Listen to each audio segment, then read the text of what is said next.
Hola a todos, les habla Neo. Este video será una crítica a la religión evangélica en general. Sé que no todas las iglesias evangélicas practican estas cosas, pero una vasta mayoría, según he observado, lo hacen. Y al final del día, aunque los evangélicos lo nieguen, ellos constituyen una religión, ¿ok? No estudian la palabra de Dios, sino que siguen una religión. El dispensacionalismo bíblico es necesario de aplicar porque es muy importante contextualizar los versos de la Biblia. En la Biblia existen divisiones, ¿ok? Dios trataba con las personas de forma diferente, de acuerdo al contexto histórico. Y si no crees esto, si no lo tomas en cuenta, entonces vas a enseñar doctrinas fraudulentas, doctrinas falsas, ¿vale? Por esta razón ves a muchas de estas iglesias evangélicas diciendo que tienen visiones, que hacen sanaciones, que andan hablando en lenguas, todas estas cosas. Muchos dicen incluso que tienen profecías que les dijo Dios, ¿ok? No estamos hablando de profecías que se encuentran ya en la Biblia, sino profecías que dicen que Dios les dijo a ellos directamente, ¿vale? Ellos creen que los cristianos en la modernidad pueden hacer estas cosas. Ahora, todas estas cosas de las que estamos hablando, absolutamente todas, se llaman señales, ¿ok? Si vamos a Marcos 16, versículo 17-18, y estas señales seguirán a los que creen. En mi nombre echarán fuera demonios, hablarán nuevas lenguas, tomarán en las manos serpientes, y si bebieren cosa mortífera, no les hará daño, sobre los enfermos pondrán sus manos y sanarán. Ahora, los evangélicos lo que creen es que ellos pueden hacer estas cosas hoy, ¿no? Pero lo que es necesario entender es cómo empezaron todas estas señales, por qué Dios empezó a hacer estas señales. Bueno, obviamente no fue para la iglesia cristiana. ¿Sabes para quién fue? Para su nación física. Las señales eran para los judíos en esos tiempos. Todas estas señales fueron creadas para los judíos como un grupo físico. Los judíos necesitaban pruebas físicas. Entonces vamos a leer el origen de todo esto. Éxodo 4, del 1 al 9. Entonces Moisés respondió diciendo, he aquí que ellos no me creerán ni oirán mi voz porque dirán, ¿no te ha aparecido Jehová? Y Jehová dijo, ¿qué es eso que tienes en tu mano? Y él respondió, una vara. Y él le dijo, échala en tierra. Y él la echó en tierra y se hizo una culebra. Y Moisés huía de ella. Entonces dijo Jehová a Moisés, extiende tu mano y tómala por la cola. Y él extendió su mano y la tomó y se volvió vara en su mano. Por esto creerán que se te ha aparecido Jehová, el Dios de tus padres, el Dios de Abraham, Dios de Isaac y Dios de Jacob.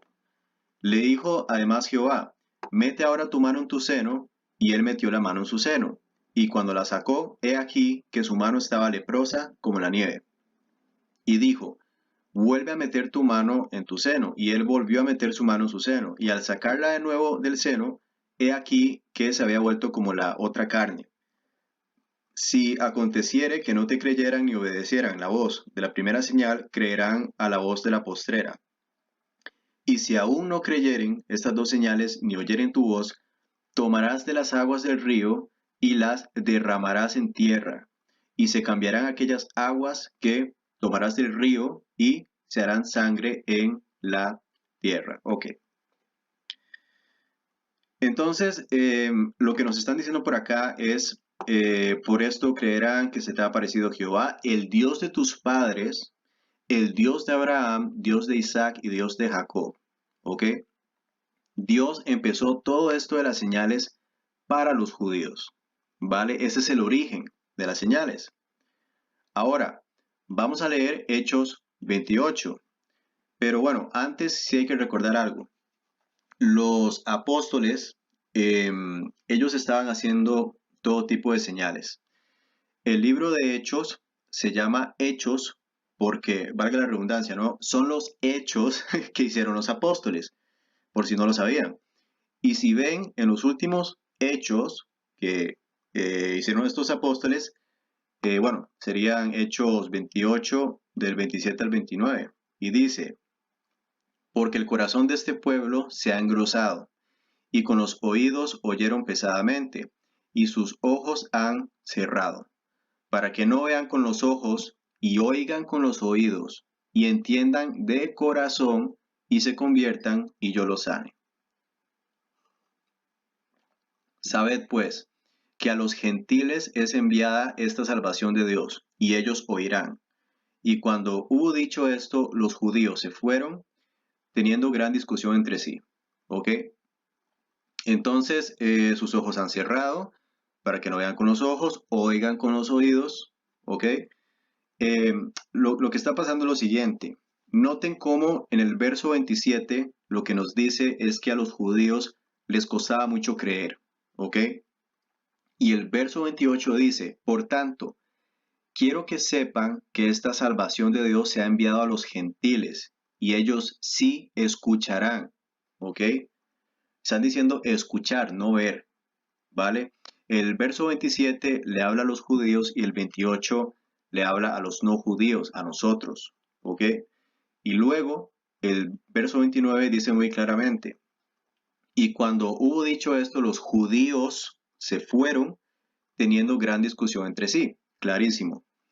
Entonces, lo que hay que notar es esto. Todas las señales siempre fueron judías. Si ustedes leen la Biblia, se darán cuenta que las señales siempre fueron para los judíos. Pero como pasaba el tiempo, los judíos ignoraban esto, lo descartaban, lo desechaban. Entonces, durante todo el Antiguo Testamento, ves estas señales. ¿Ok? Y cada vez más eran rechazadas. En Hechos, en el libro de Hechos, ya las señales iban desvaneciendo. Cada vez hay menos señales. Dios tenía misericordia por los judíos y les dejaba ver las señales. Entonces se desvanecieron dentro del pueblo judío e iban pasando a los cristianos. Ahora, algunos me van a decir, pero es que los cristianos sí vieron estas señales. Sí, sí, hubieron cristianos que vieron estas señales, pero ¿sabes por qué las vieron? Porque aún habían judíos presentes. Un ejemplo claro es Pablo, ¿no? El apóstol Pablo era realmente el apóstol de los gentiles, ¿no? Pablo le hablaba a los cristianos no judíos, pero él mismo era judío, ¿ok? Y él de hecho muchas veces se jactaba de esto, él decía que era judío, ¿no? Entonces vas a notar que en Hechos 10 se puede ver cómo cuando los judíos eh, enseñaban el Evangelio de Jesús a los no judíos podían ver estas señales. ¿No? No sé si tiene sentido. Entonces vamos a ir a 1 Corintios 1, del 22 al 25. Y dice, porque en verdad los judíos piden señales y los griegos buscan sabiduría, pero nosotros predicamos a Cristo crucificado, piedra de tropiezo para los judíos y necedad para los gentiles, mas para los llamados, tanto judíos como griegos, Cristo es poder de Dios y sabiduría de Dios, porque la necedad de Dios es más sabia que los hombres y la debilidad de Dios es más fuerte que los hombres. Entonces, no sé si ustedes lo ven, así que lo voy a leer otra vez. Porque en verdad los judíos piden señales y los griegos buscan sabiduría, pero nosotros los cristianos, ¿qué hacemos? Predicamos a Cristo crucificado, piedra de tropiezo para los judíos y necedad para los gentiles, más para los llamados, tanto judíos como griegos, Cristo es poder de Dios y sabiduría de Dios. Nuestra tarea como cristianos es predicar la fe, enseñar la palabra de Dios. Los cristianos caminamos por fe, ¿ok? Aquí lo dice muy claro, los judíos caminan visualmente, los griegos buscan sabiduría, ¿ok? Los cristianos caminamos por fe, no visualmente. Los judíos caminaban visualmente para creer. Y es válido preguntarse, ¿por qué es así? ¿No? Bueno, porque los judíos no tenían la palabra de Dios completa. en ese momento, nosotros sí, ¿no? Ellos tenían las señales como evidencia, ¿no? Cuando Juan murió y completó la palabra de Dios, entonces la fe era la palabra de Dios, ¿no? Ya no se dependía de todas estas señales. Nadie en la actualidad, nadie tiene potestad de Dios para curar a otra gente de sida, cáncer, lepra, lo que sea. Si tú crees en esto, entonces vamos a Apocalipsis 2:2. Vamos a leerlo. Dice, yo conozco tus obras y tu arduo trabajo y paciencia, y que no puedes soportar a los malos, y has probado a los que se dicen ser apóstoles, y no lo son, y los has hallado mentirosos. Ah, si tú de verdad crees que tienes don de hacer sanaciones y tal, entonces es muy simple, que te prueben, ¿no? Que te lleven a un hospital y te prueben delante de Dios a que sanes a esos enfermos, ¿no? Sana a esas personas. ¿Sabes qué va a pasar? No vas a poder. No puedes, porque la palabra nos dice que nosotros caminamos en fe, por medio de fe, ¿no? No por medio de obras ni visiones. Nosotros le oramos al Señor para que haga milagros sobre nosotros, pero si Dios va a hacer algo por nuestras vidas, lo hará Él, ¿vale? No lo hará el pastor ni la pastora, sino que lo hará Dios a su tiempo. Así que muchas gracias por escuchar. Chao.